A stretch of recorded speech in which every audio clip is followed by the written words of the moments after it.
আসসালামু আলাইকুম গাইস, আজকে আলোচনা করব বাংলাদেশের আঞ্চলিক পরাশক্তি হওয়ার সম্ভাবনা নিয়ে।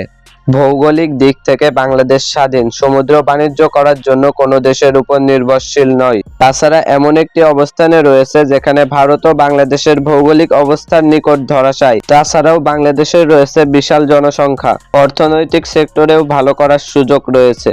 বাংলাদেশ যে কেন এখনো আঞ্চলিক পরাশক্তি হতে পারল না সেটাই বড় প্রশ্ন। কারণ বহুমুখী সুযোগ থাকার পরেও আঞ্চলিক ভূ রাজনীতিতে বাংলাদেশের গুরুত্ব খুবই কম। তবে বাংলাদেশকে যদি আঞ্চলিক শক্তি হয়ে উঠতে হয় তবে ভূ রাজনৈতিক ভারসাম্য থেকে বেরিয়ে আসতে হবে। অর্থাৎ কখনো চীন, কখনো মার্কিন যুক্তরাষ্ট্র এই নীতিমালা 2030 সালের মাঝে বন্ধ করতে হবে। আর এজন্য অর্থনৈতিক বৈচিত্র্য থাকা প্রয়োজন, যাতে সামান্য হুমকি আসলে অর্থনৈতিক ভঙ্গুরতা না হয়। বর্তমানে বাংলাদেশের অর্থনীতি এমন, যদি মার্কিন যুক্তরাষ্ট্র নিষেধাজ্ঞা নিয়ে আলোচনা করে তবেও বাংলাদেশের শেয়ার বাজারে ধস দেখা দেবে। তাছাড়া পোশাক শিল্পের উপর নির্ভরতা কমিয়ে আনতে হবে।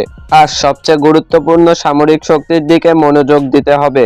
পাশাপাশি ওইসব দেশকে বার্তা দিতে হবে যারা মিয়ানমারের সাথে ভালো সম্পর্ক রাখে, আবার অর্থনৈতিক সুবিধার জন্য বাংলাদেশকেও পাশে চায়, তাদের যে কোনো একটি অপশন বেছে নেওয়ার সুযোগ দিতে হবে।